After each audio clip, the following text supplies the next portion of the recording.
Om Shanti. Pleasant good evening. Special welcome to you all to Shanti Sarovar and to Sunday evening talk. Every week in Sunday evening talks, we have very refreshing inputs for our life to be peaceful and happy. How many of you are experiencing like that? Coming over here every Sunday, getting that inputs, using for the whole week. So in that lane today we have very special talk. What is the topic of the talk today? Great. So what does that mean? So to know about it and how we can practice this concept. So we have very acclaimed speaker, acclaimed yogi amongst us from Turkey. Let's welcome Brahma Kumar Yogesh Bhai onto the stage with a round of applause. Yogesh Bhai is very special brother who is with Brahma Kumaris practicing Raj Yoga meditation for over 4.5 decades. Since childhood, as a school-going boy, he started practicing Raj Yoga meditation and applying the same in day-to-day life. And now he is such a versatile speaker where he has the balance of wittiness as well as lot of depth in any topic, mainly the spiritual topics.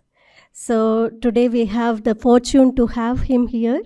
He is here since 4-5 days, and he has given benefit to many corporate houses as well as many Brahma Kumars and Kumaris, especially those who are in the IT field. We had 1.5 day retreat yesterday until this afternoon, and today he is here with us for Sunday evening talk. He was here for Sunday evening talks twice earlier also, few years back, if you could remember. So nice to have you back again in Sunday evening talks, Yogesh Bhai. And he is at present serving as a guide or speaker or the coordinator in Turkey. So being there since I think 2 decades now, 17-18 years now he is being there and serving the population there and spreading the vibrations of peace and love, happiness to everyone. So he is based in Istanbul and traveling across the world. Name any continent, he visited and served all the continents, all 5 continents of the world. He has very global background, born in Africa, grown up in London and Oxford, and serving in different countries of the world. So such a special soul, very sweet brother we have this evening. So let's welcome once again Yogesh Bhai for the Sunday evening talk, and please go through appreciative inquiry. Thank you, Yogesh Bhai. Hello, good evening, everyone. Can you hear me okay? Okay, so thank you for a very warm and generous introduction. I'm not sure I'm worthy of so much praise. And as you mentioned, I've been in this study and practice of Raj Yoga and self-awareness for most of my life. And anyone who goes on this journey of self-awareness as they pass through life, they have an extra dimension to life. Most people focus on their study, their career, family, travel, and so on. But that's just a very small percentage of life. There's a whole another dimension within every person, which is their consciousness. And when we open ourselves up to understanding our consciousness, we realize that, in fact, what's happening inside you is having a huge impact on what's happening outside of you. As we sometimes say that first fix your space, and then you'll be able to fix your place. And so for me, meditation and being aware of spiritual principles of life has been a way of living. It's been a lifestyle since I was very young. And you make many, many discoveries as you pass along through this journey. You learn to talk to yourself, to listen to yourself, to understand yourself. And you realize that your relationship with yourself is impacting all other relationships in your life. And as you upgrade your self-relationship, all your relationships automatically upgrade. And the mind is, of course, very central to how we live life and we experience life. And if you really think about it, everything in life is pretty much a mind game. If you look at sports, for example, especially individual sports like badminton, tennis, etc., many top athletes will also have a psychologist to help them, to motivate them. And the theory is that if you can get it right here, if you can play the shot in your mind, then you can reproduce on the court. Business is largely a mind game. Politics is certainly a mind game. In fact, the whole of life is a mind game. And if I know how to take care of my mind, look after my mind, then life begins to feel like a game, even the adversities that we pass through. So that's all a little bit of introduction. And today the theme we've been asked to explore is appreciative inquiry. Who has heard of this phrase before? Appreciative inquiry. Do you know what this is? Anyone? No? So my second question is, why are you here? Are you here to find out what this is, maybe? Or you like to come here anyway, which is a good enough reason. So let's explore this, and in fact we could look at it in different ways. But as a concept, appreciative inquiry it's an asset-based philosophy towards making change.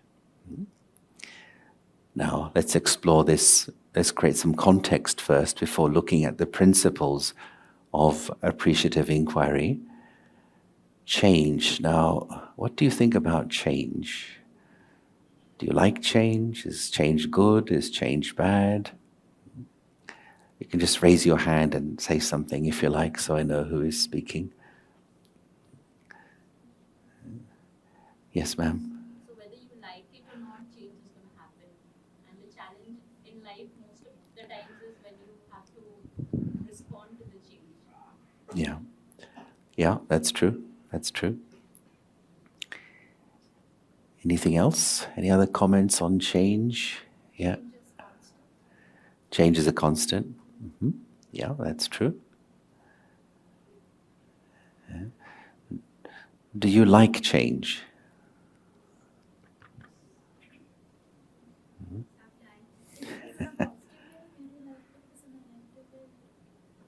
Okay, all right. But as was mentioned, change does happen. And change is happening right now. Even as we sit here, our bodies are changing. There's no way you can stop change. Change is essential, yeah. And the important thing, of course, is to be able to plan ahead when change is to come. So even take a simple example. Those who are parents would know that as a child grows up, there will be a change in her or his mindset and attitude, and also physiologically as well. So parents will plan ahead for the changes that come in order for the change not to be a shock. And as you mentioned, change is a constant of life.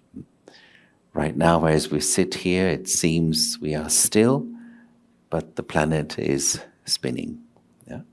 And after some hours, it'll be in such a position that we will experience the sun to be coming up again. And so on and so forth. Change is a constant. If we think that nothing ever changes and things will always stay the same, then we have to accept some shocks and surprises. And everything goes through change. And appreciative inquiry, which was developed especially for the business world, but we're going to try and bring it into the personal context today, it also tells us that any human system goes through certain stages of change. Now, what do we mean by a human system? Human system basically means any group of people that come together. And that could be a family, it could be a company, some organization, it could be a sports team, it could be a government, and it could even be an empire. Nothing stays the same. There are stages of change that they all pass through, and those stages are identical. And the reason they are identical is because all of these systems are made of people. And people pass through certain stages of change in themselves. And therefore the system they are in, the group or the organization they are in, also passes through those changes. So let's explore what are these stages of change that a human system passes through, and therefore why it is important to explore something like appreciative inquiry. So I'm going to use the board to help me to show this.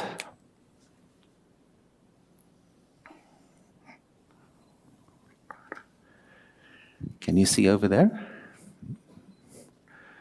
All right, so let's say this here just represents time.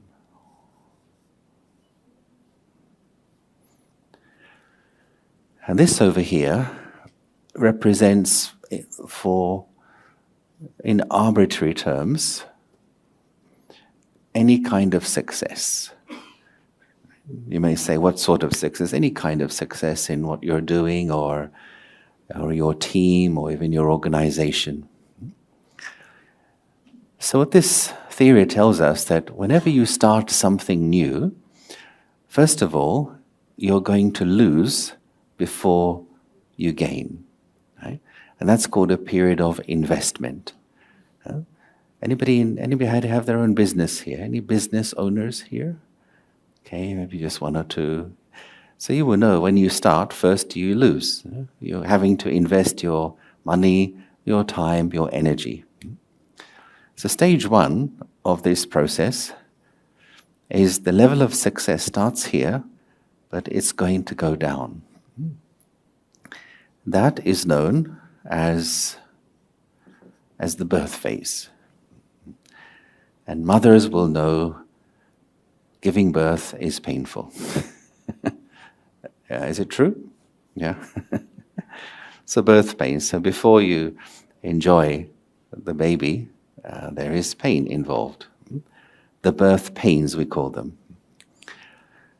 And then as time progresses, then you enter into the second phase. And that is known as the period of rapid growth. So whatever you're doing, it's going very well. There's a lot of energy, there's a lot of enthusiasm. And in terms of an organization, if you have your own business, the profits are high, you're opening new branches. If it's in terms of something you're doing, maybe your job, you have a lot of energy and enthusiasm. You know, you turn up at the job 15 minutes before you are supposed to, and you leave 15, 20 minutes after everyone has gone because you love your job. Got so much energy, so much enthusiasm, you're really enjoying it. Yeah? It took some time to learn the job. It took some time to get your feet comfortable under the table, but then you're very excited and things are going very well. But then, as always happens with human beings, this will not last forever. After a while, you will begin to reach this kind of stage. And that stage is called the point of maturity. So the energy and the excitement is not the same as it was before.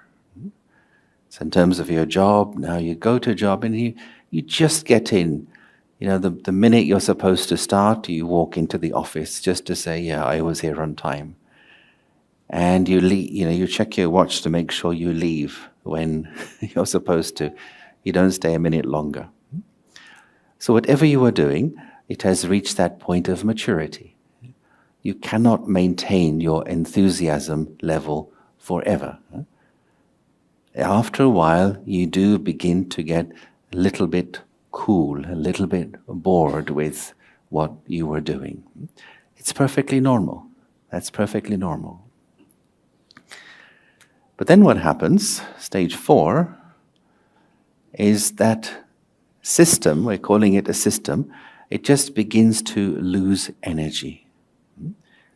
And you enter into this phase, which is known as a period of decline. The system has lost energy. You have lost your enthusiasm. You're not so interested anymore as you used to be. And you're looking around to see what else there could be on offer.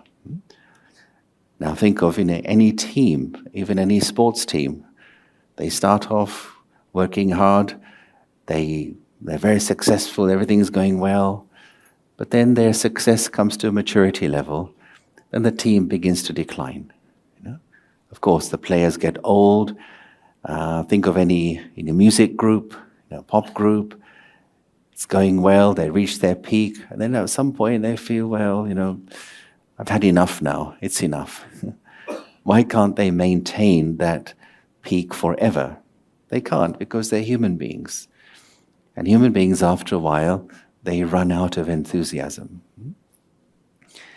So when you're here in the decline phase, then you have a choice. Either you make change, or you reach this point, which is known as death.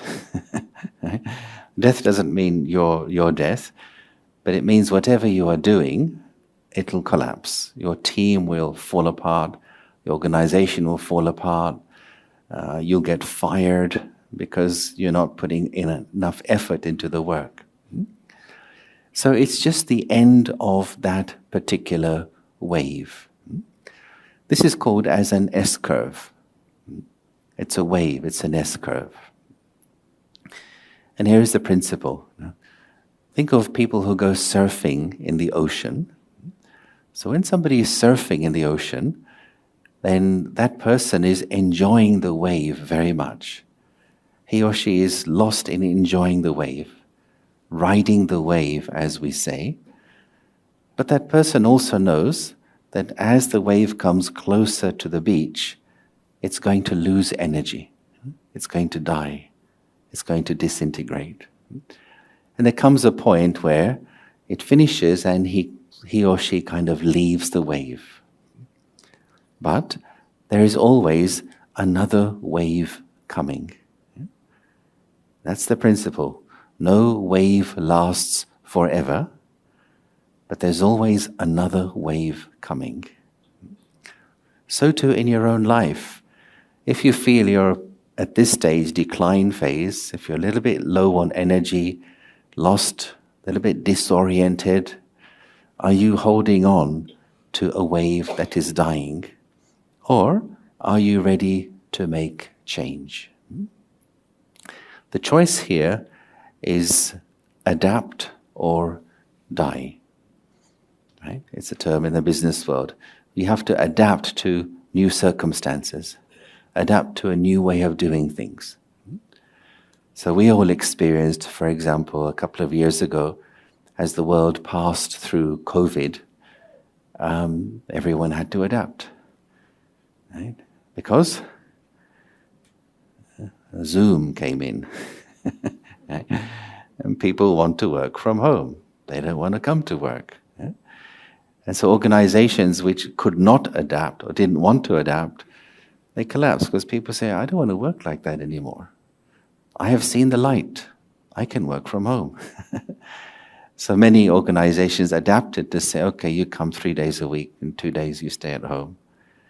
And then they put in new technology and just reorganize the way they're working.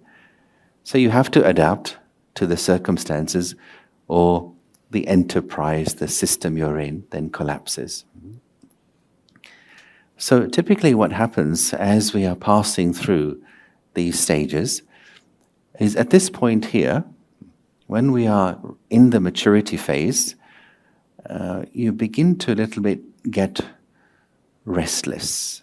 And this is where a voice or a feeling comes from inside. I'm getting a bit bored here. This is not exciting me anymore. I need something different.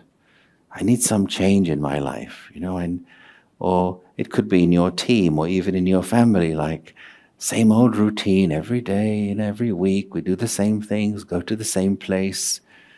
Let's do something different. So a voice emerges asking for some kind of change. And one part of you will say, yes, I am ready to do something different. Another part of you will say, I'm not sure, I'm a little bit hesitant, a little bit afraid, because change means hard work. I want to stay with where I'm familiar. And so this little tussle goes on inside a person. I want to go this way, but not yet. I want to go, but hold on. And if you have a team of, let's say, 5, 6 people, and you bring some change in, 2 or 3 may say, yes, let's make the change. Others will say, no, we don't want to. So this period here is known as the area of chaos. One part is going one way, another part is going another way. And if you are able to manage both of these energies, then you actually are able to break through the old system before the decline really sets in.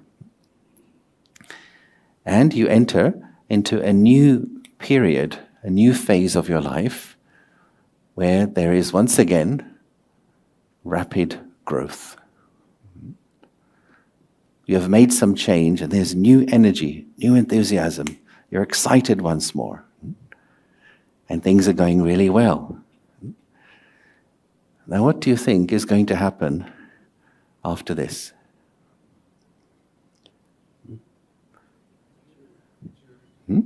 Same thing will happen again.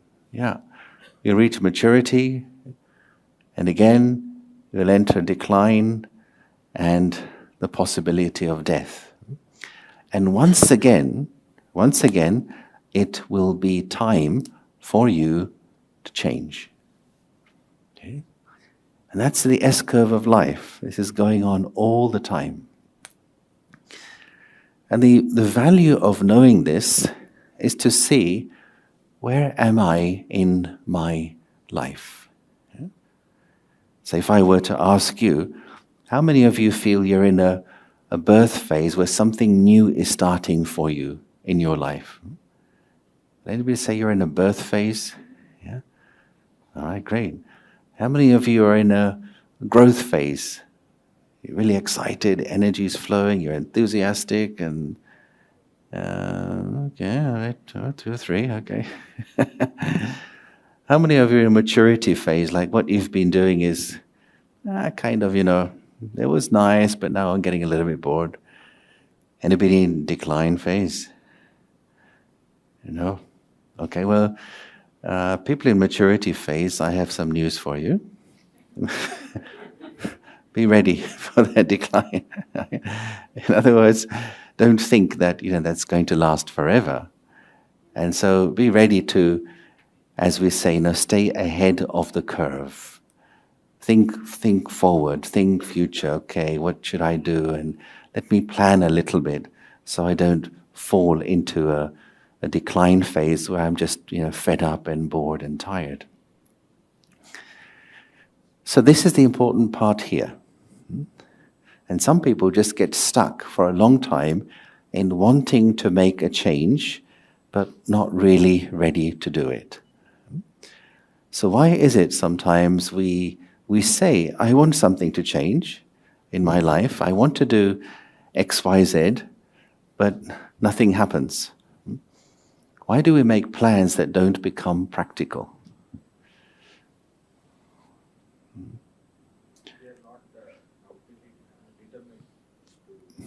Yeah, that's part of it. That's part of it. Let me ask you a question. What's the melting point of gold? What temperature does gold melt at? Any ideas? Any chemists here? Chemistry students? No? Gold melts at a very high temperature, approximately this much. Right? It's very high. Now, if you heat gold to 900 degrees, it's very hot, but it's not enough to melt the gold. If you heat gold to 1,000 degrees, it's extremely hot, but it's not enough to change the solid into a liquid. You need to reach the melting point. I use this example to ask the question, what is the point where your wanting changes into doing? What is the level of your wanting? If you want to do something, but you're not doing it, it's because you don't want it enough. Right? Or you want it, but also you want something else. And therefore the temperature of your wanting is not high enough. Now, when you really want something, when you have some kind of ambition, then ambition is always partnered by something else. Who is the partner of ambition?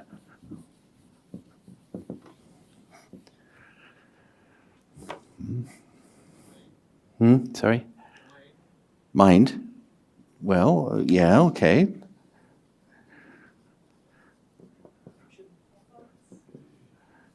Yeah, action for a particular thing is at the back there? Efforts, okay. Efforts for something.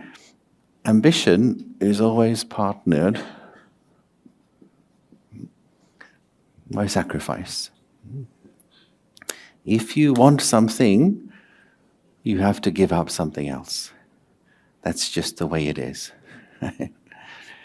For example, let's say there are 10 people who want to be a runner, want to win the Olympic medal. And they go to the trainer. The trainer said, I'm going to make you a champion. They say, great. He says, here's what you have to do. I need you to give up all your favorite sweets. I need you to come here at 7 o'clock in the morning every day for the next 2 weeks to train, etc., and give up your late nights.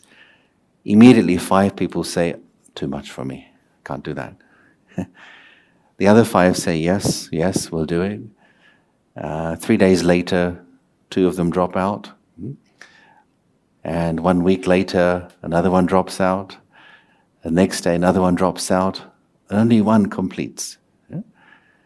Only one says, whatever it takes, this is what I want.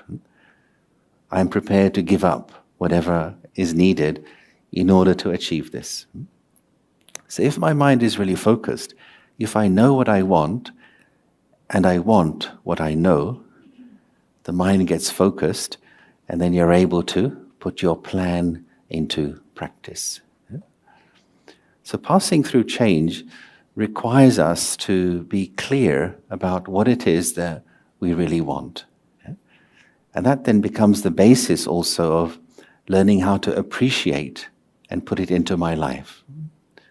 Let's do a quick exercise in being clear about what it is that you really want and what are the steps involved to make that into a reality. Now, people who work for especially large organizations will see somewhere on the wall a mission statement, right? And also they will see a vision statement. What's the difference between a vision and mission?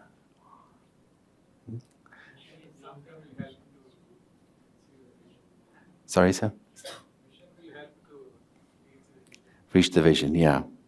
I would say there's something that comes even before this, which we often forget about. This is what comes first. First comes purpose, then comes vision, and then comes mission. Has to be in this order. Purpose is about exploring the question, why? Why do we exist? Which means our team, our organization, anything you're doing. Why are we doing this? Why am I doing this? What is the purpose? First, we have to work out that. Then, vision is to do with the question, what? What am I trying to become here? What are we trying to achieve here? What's the vision? And once that's achieved, then comes the mission. How? How are we going to get there? This is the most important thing, being clear about purpose. Then the other things follow as a result. So let's take a simple example. Let's say you have a seed, okay? A seed of an oak tree. So a small seed which then becomes an oak tree. So here's the seed. If you were to ask the seed, okay, seed, what's your purpose? What is the purpose of the seed? If you could raise your hand before you say, so I know who's speaking. Yeah. Now nobody's speaking. Sorry? To grow, okay, but give me something more. To become a tree, okay, but we need more, because purpose is always connected with being useful in some way. Purpose is always about providing some kind of service. So what service will this provide once it is fully grown? Okay, good, yes, at the back. All right, yeah, these are the kinds of things. So once this acorn has reached its full potential, what's it going to do? Amongst many other things, it's going to take this in, and it's going to produce this, carbon dioxide and oxygen. That's one of the services it provides. Plus, it'll provide shade and shelter. It'll be a home maybe for some birds, other animals. Also, it will be interacting with the ecology. It's going to be part of the ecosystem. So that's the purpose, that's the service that this will provide. Vision. Okay, acorn, what's your vision?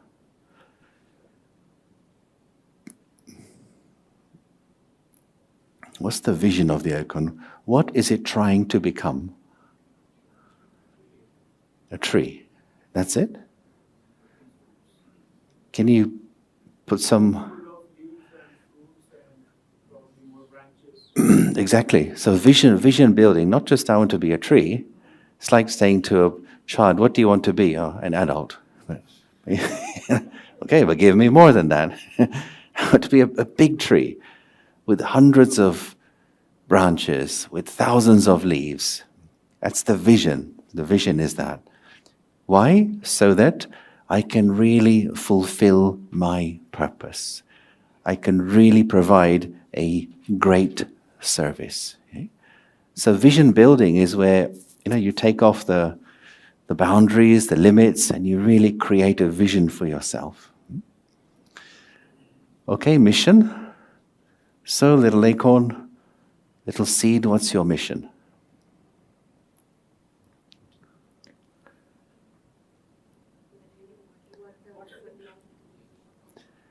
Well, water, sunlight, but how?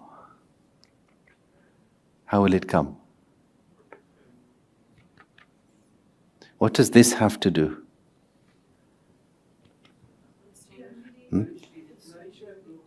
Yes, but what does this have to do to get the nourishment? Yes, right. So it has to send roots into the ground, right? And those roots are then going to receive moisture and nutrients from the soil. But also, then it's going to send a shoot up into the sky in order to get more nourishment from the sun. So mission is the actual action steps which are to be taken in order to reach the vision, in order to fulfill the purpose. Now, why we are going through these steps is for you to think for yourself. What is your purpose? Think about that. I mean, the answer will not come straight away, but just ask yourself the question very sincerely, then be open to clues, signs, and signals from life, and you'll see a picture begin to form. And ask yourself, what's your vision for yourself? And then what's your mission? But start with here. In fact, if you think about it, everything has its own unique sense of purpose. Everything is useful in its own way. If you look at nature, the sun has its own purpose. The moon has a different purpose. The seas have their purpose. The mountains have their purpose. The deserts have their purpose. The wind, the trees, everything has a unique function which it is offering to the ecosystem of life. Even inanimate objects have their own purpose too. If I were to ask you, what is the purpose of this? To write. In other words, I'm asking you, how is this useful? To write, yeah? What's the purpose of this bottle of water? To hold water, yeah? Okay, what's the purpose of the chairs you are sitting on? So you can be comfortable, you can be seated, yeah? What's the purpose of that plant? Give oxygen and a little bit of decoration maybe, all right?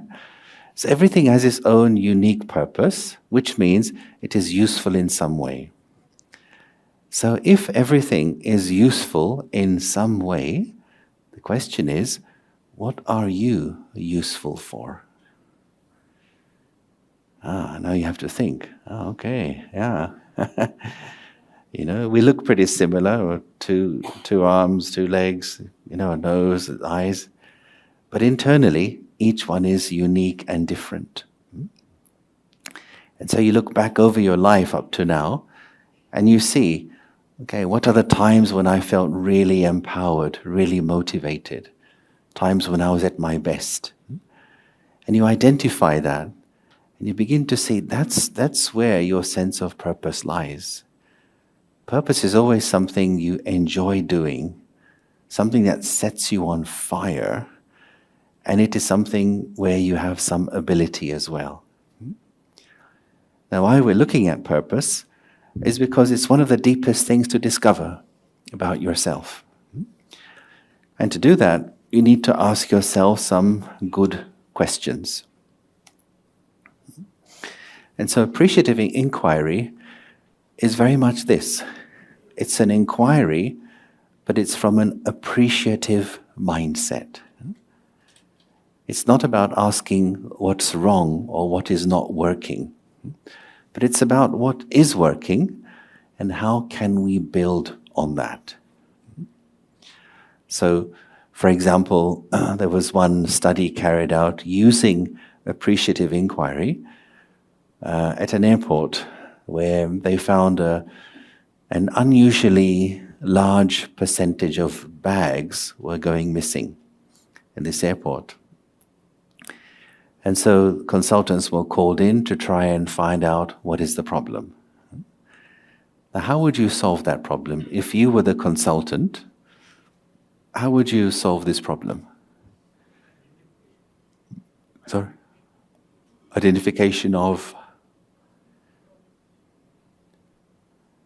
What would you do? Follow the process or life cycle of the bag, like how it goes. Yeah. Okay. One bag at a time. Yeah. Mostly what happens in organizations. Okay, sir. Yeah. Well, that's what mostly happens, Organizations or consultants will try to problem solve. They'll say, let's identify the problem and then let's attack the problem. Appreciative inquiry takes a completely different approach. So in this particular case study, what these consultants did, and this was somebody I know actually, he interviewed all the people involved in the chain of the bags are received and stored and transferred to other planes. And he asked them, think of a day when everything worked very well.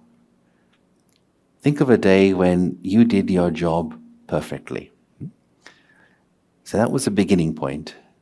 And then on that basis, he began to ask questions.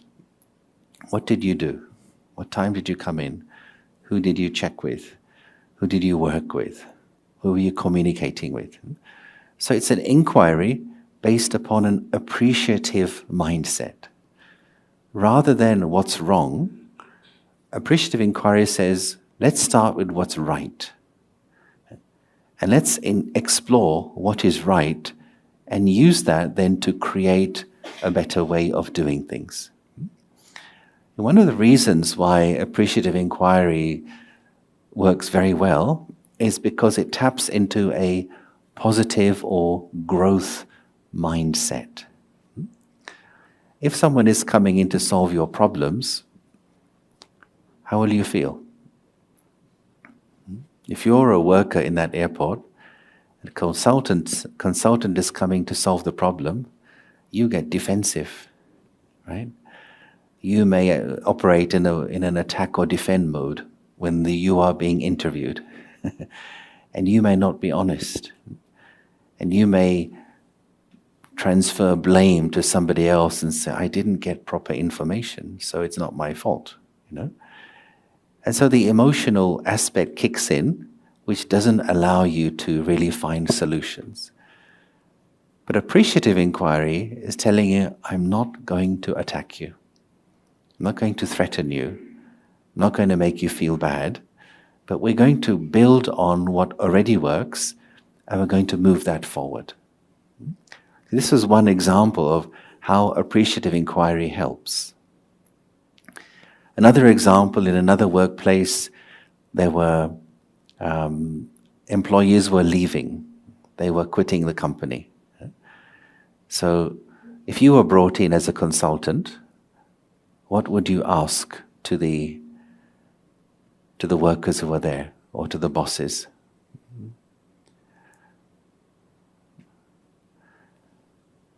Yes, sir. What do you find good about this company working so long? Yeah, that's good. Typically people will try and find out what are we doing wrong? What are you doing wrong? What's your problem? How are you so incompetent? So what kind of emotions that generates is attack or defend mode. But if you ask a good question, then you shift another person's world. And hence the saying from Appreciative Inquiry, words are worlds. Words are worlds.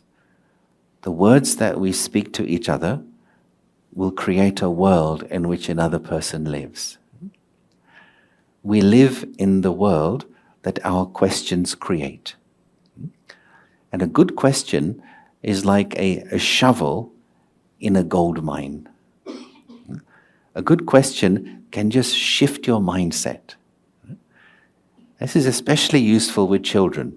If you're working with children, from your own children, or you may be in a school, the questions you ask shape their mindset either into growth, productivity, learning, or feeling blamed, feeling like a failure, and therefore let me hide my mistake and let me say somebody else is at fault.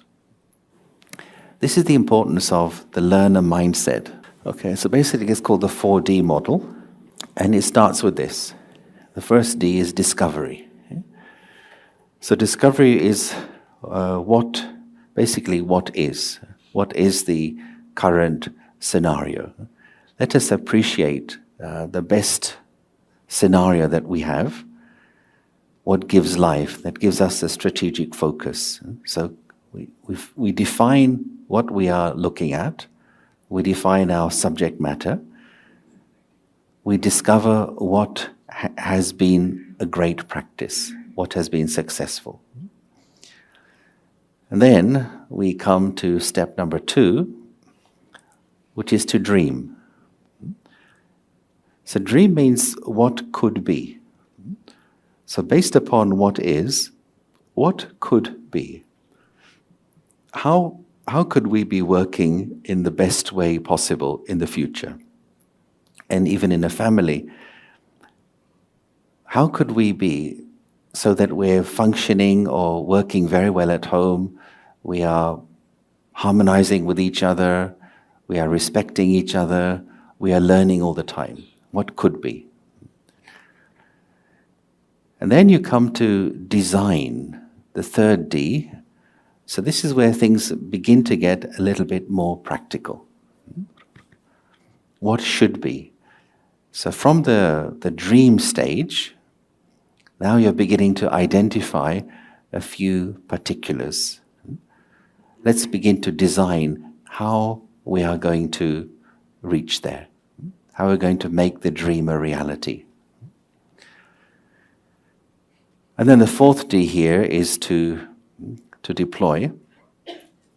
And that's about then practically what are the steps involved, who's going to do what, and how to make that new model, that new way of doing sustainable. So the whole model is based upon appreciating what works the best, and making that as the basis of being able to build on it and create the best way of doing things. Now, as I mentioned earlier, the most important thing in this is the questions that we ask to ourselves and also to each other, because that affects our emotional state. So here are some of the questions that we come up with. So for example, we have these things called judger questions. You can have judger questions, or you can have learner questions. So when something doesn't go right, the kind of judger questions, judgment questions are these. What's wrong with me? If you keep making the same mistake, what's wrong with me? Whose fault is it if something doesn't work out? Why are they so dumb? Why are they so stupid? How can I prove I am right? Or haven't we already done that? Haven't we already been there? Why bother? Why should I bother doing anything? So this kinds of judger questions, when we ask them, then it has an impact upon our mindset. If we ask that in a family, if you have a family meeting,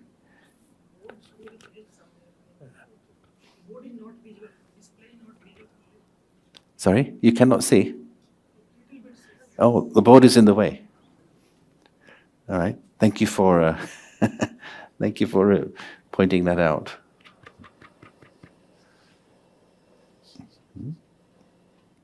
Is it okay? Okay. Thanks for that. That's useful.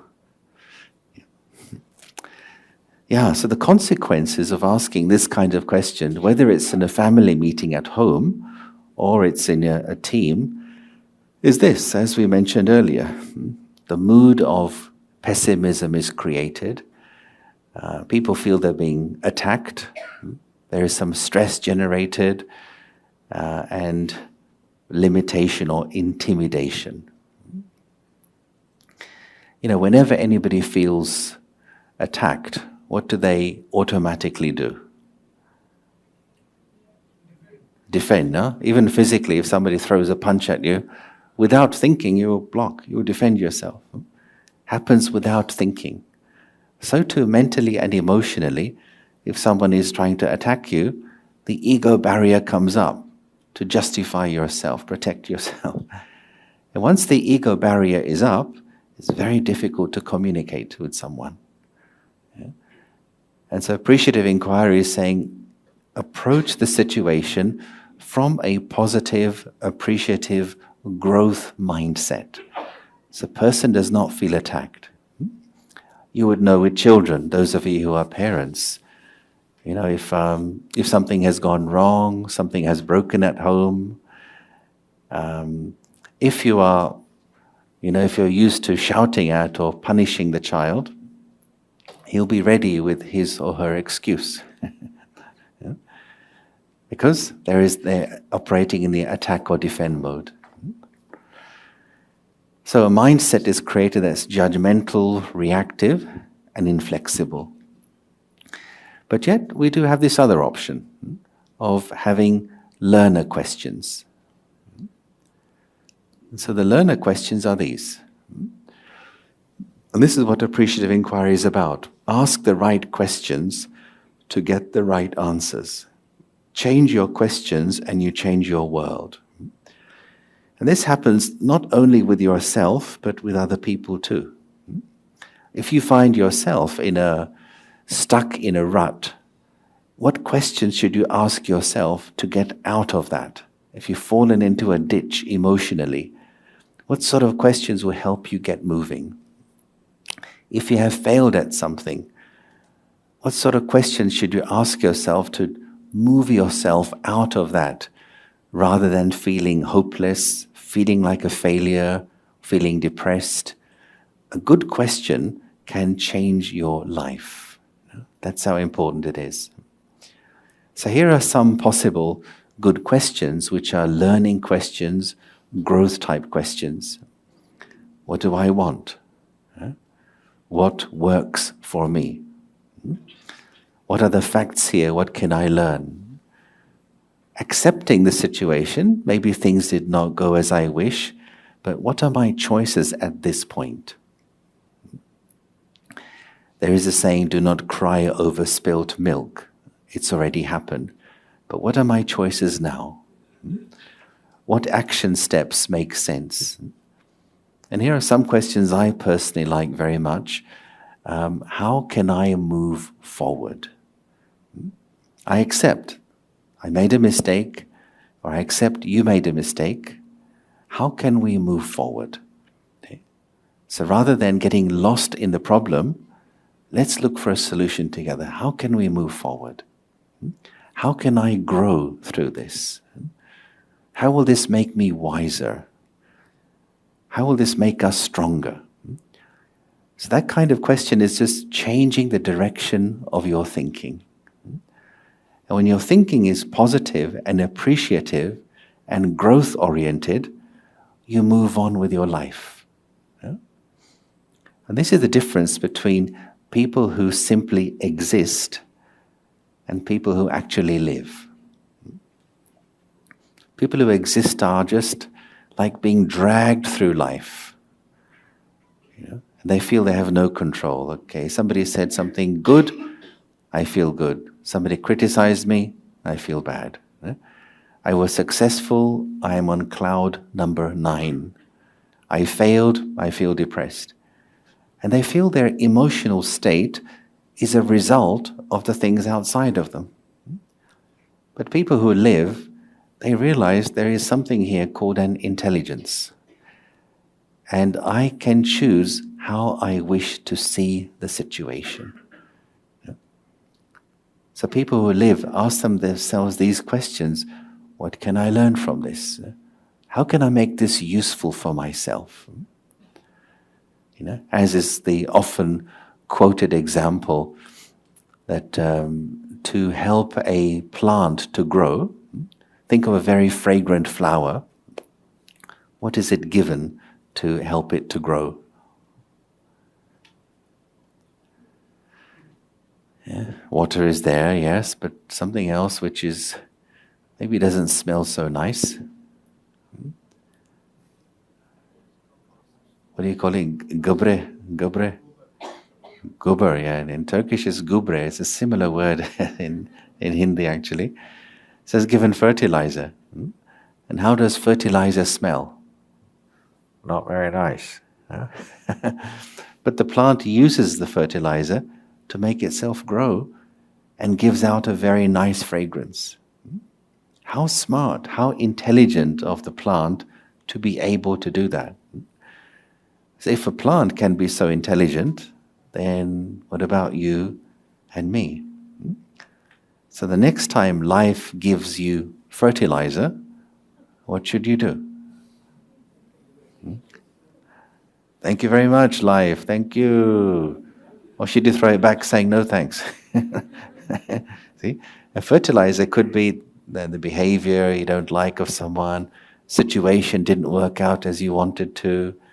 In any moment, we have intelligence, we have buddhi. We have to use that to make ourselves mature mentally, emotionally, spiritually. And it's all based upon the question you choose to ask. So when we are busy asking learner questions in a team or an organization, this kind of thing happens. We generate this positive mood or a mood of optimism, hope, and what is possible. Our mindset becomes thoughtful, creative, flexible. We start looking for solutions. We start seeing each other as assets and collaborators rather than enemies I have to protect myself from. And we begin to relate with each other. We put our strengths together. So this is true of a team, but it's also true with the way you are talking to yourself. No need to keep thinking again and again about the failure, but dwell on what is to be learned. Think of a time when you did something well. Identify what was happening at that time. Use that to build your future, to design your future, and then to deploy a new way of working or living. So this kind of puts the same thing into another image here. It's telling you that you have a choice. So here is the learner path, and here is the judger path. So there's something which maybe didn't go right, and the person who's on the judger path, he typically has these questions. I'm not sure if you can read those, but he'll ask this question: well, whose fault is it? Who is to blame? Who needs a few slaps? Who needs to be punished? And if he continues on this judger path, then other questions may arise. What's wrong with me? What's wrong with them? And eventually, this kind of thinking leads this person into the judger pit. So, typical judger behavior is blame-focused, win-lose, automatic reactions. And the judger pit where this person finds himself stuck are these thoughts. If I keep making mistakes, why am I such a failure? Or why are they such fools? Why are they so stupid? Why are they so dumb? Why bother doing anything? So like the energy is dead. Nothing moves when a person is in that mindset. If you find yourself going down that road, then there is a way to switch lanes, as you see here. Ask a good question and you switch, you move off the judger path and onto the learner path. So learner questions would be such as this. What happened? Identifying the situation. What do I want? So there's the question of purpose. What really do I want? What are the facts involved? And then further, what assumptions am I making? Now, we are very good at making assumptions. But when you assume something, then it takes you away from the reality of a situation. And it's quite interesting how, our biases and our conditioning cause us to make assumptions about things. Would you like to do a little assumption exercise to see how your mind works? Are you sure? All right. I'm going to tell you a story, and then I'm going to ask you a question. Okay, so are you listening carefully? So this is the story of someone called Bob Smith. Okay? Now, Bob Smith was asleep in his room one night, and it was summer, so his window had been left open, and it was on the first floor. And during the night, a thief came in through the window and began to steal things from Bob's room. The thief put all these things in a large black bag, jumped out of the window, and he ran away. Now, while the thief was stealing all of these things, Bob woke up and was watching. But he did nothing. Why? Yeah. Yes, sir, at the back.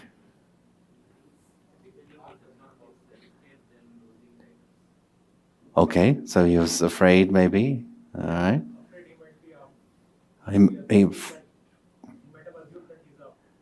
Okay, possible. Sorry?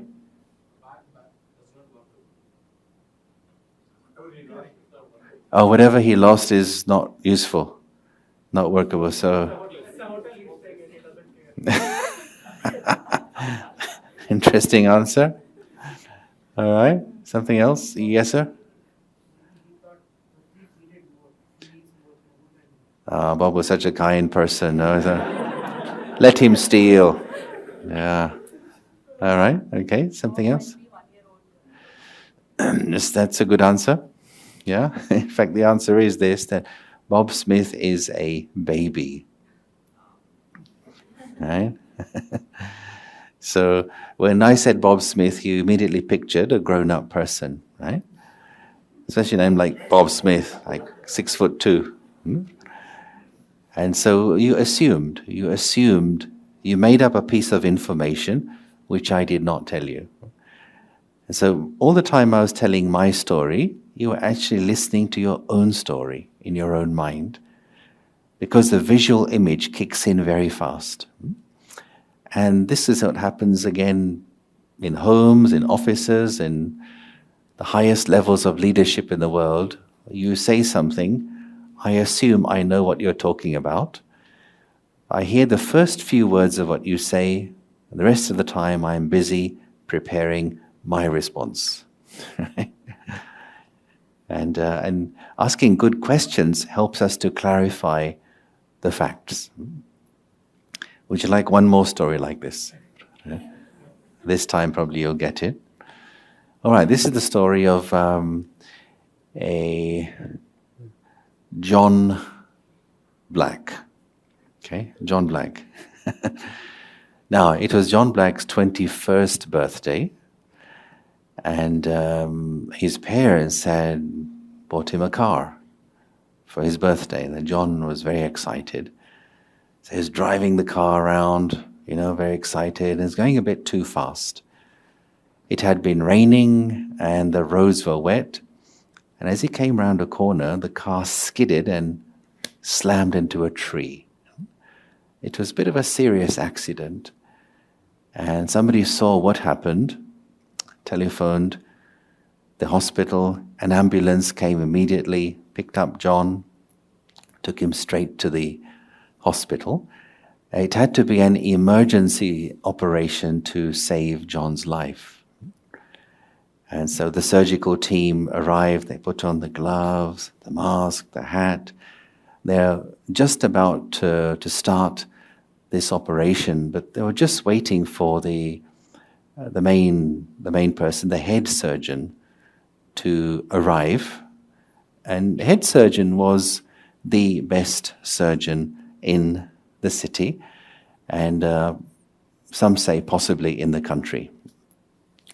So a few minutes later, the head surgeon also arrives, puts on the gloves, the mask, the hat, and walks over to John, sees John, and the head surgeon says to the team that, "I cannot do this operation."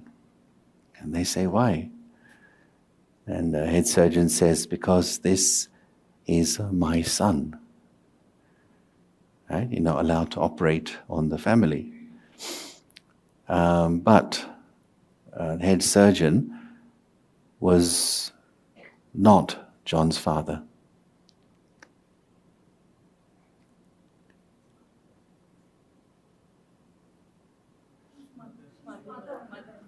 Okay, you got it. Did anybody else get that? Really? Okay, that was pretty impressive. Because generally when you hear the word head surgeon, you think 60 years old, bald head, maybe a little bit of hair here and here, right? Because this is our conditioning, this is our bias, this is the prejudice that we carry as we go through life, And so when I ask you in this sort of format, you think about it.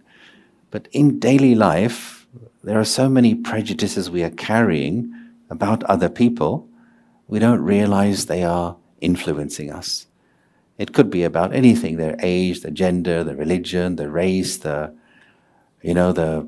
job, whatever. So all of those things then influence our way of thinking, and we make assumptions about others. And to some degree, that can limit us from getting the best out of others and also expressing the best of us in relation to them. So that's kind of a little bit on the side about the importance of questions, being clear about things. And if I don't understand something, if something could be like this or could be like that, my job to ask a clarification question, whether it's at work or it's at home. So just to summarize, appreciative inquiry is all about a growth mindset, a learner mindset. And as you see, this guy is walking fast, and now he's running, and now he is sprinting. And he asks these very good questions. What are my choices? At this point, what are my choices? What's the best thing to do right now? What is possible? And so a learner mindset, you make thoughtful choices, you're solution-focused, and you're win-win relating. So although this is AI, not artificial intelligence, but appreciative inquiry, although it is more of a business tool, but you can use the same philosophy in your homes, with your families. If something is not working out, if there's a disagreement, don't get into an argument, don't get into a finger-pointing exercise, but start with what really has worked in the past and make that the building block of designing and moving forward, so that I feel good and you feel good also in our conversation. And we both encourage each other. We collaborate together to create a better tomorrow. Okay, so I'm going to wrap up there. And perhaps we just end with a little meditation, just to reflect on some of these things.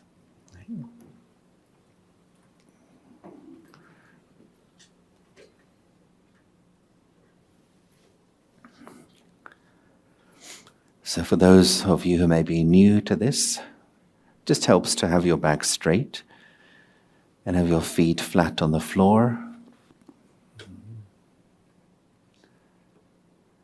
And if you want, you can have your eyes half closed, or you can use this image here on the screen. This point of light image, you can focus your eyes on that. And I'll speak a simple guiding commentary. So this meditation is called the Star of Peace.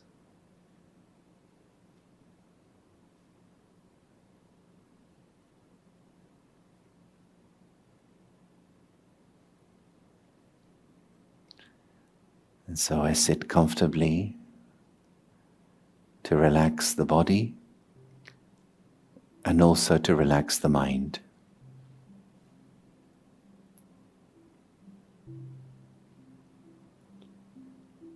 The world outside of me is the world of sound. It's the world of doing,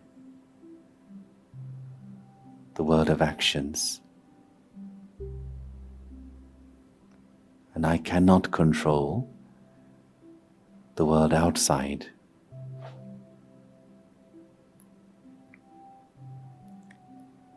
But there is also a world inside me. It's the world of my thoughts, of my feelings, and my experiences.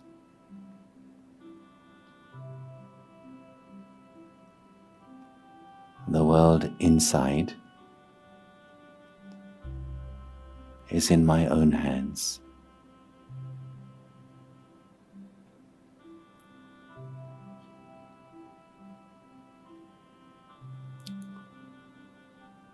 I ask myself, who am I?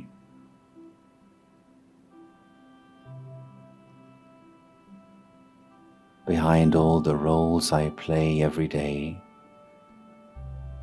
who am I?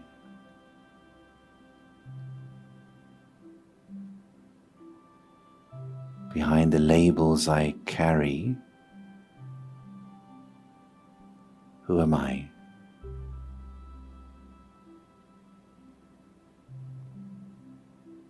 Behind the masks I wear,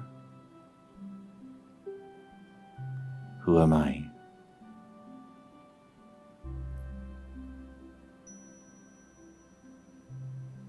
I am not what I do. I am not what I have.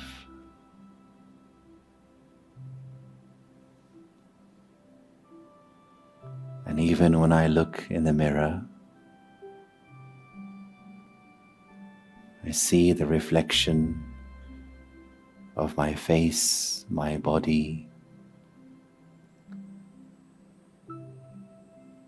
but there is more to me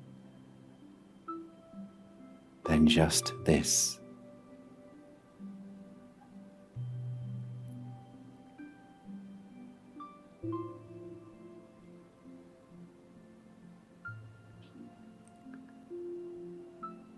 So I bring my awareness to the center of the forehead,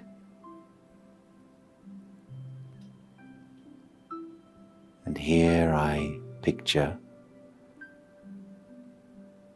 a beautiful star of peaceful light.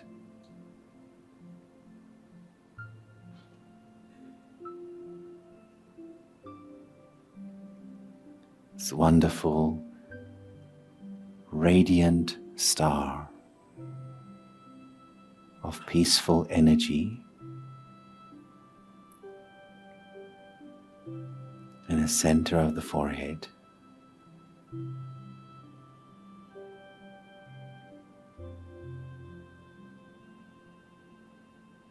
And from this star, waves of peaceful and healing energy radiate throughout my body.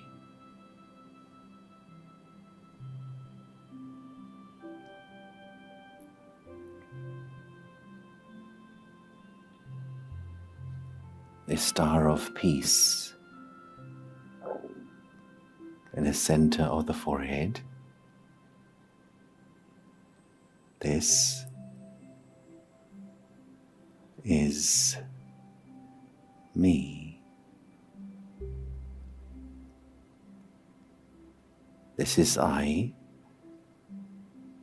the eternal being of light.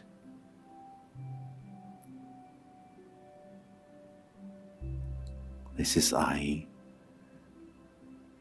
the soul.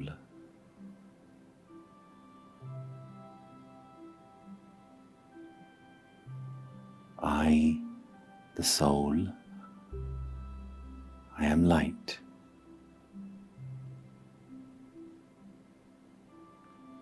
I, the soul, I am peace.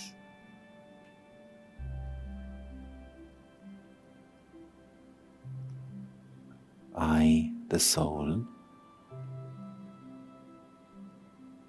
I am eternal.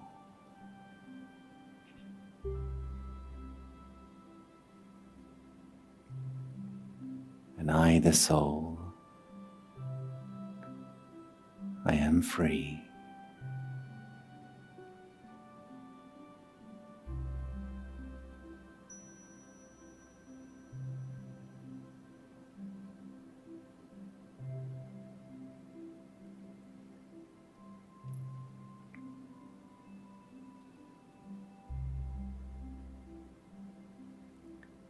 Just to be with this feeling of peace in your mind for a moment.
Okay. Thank you.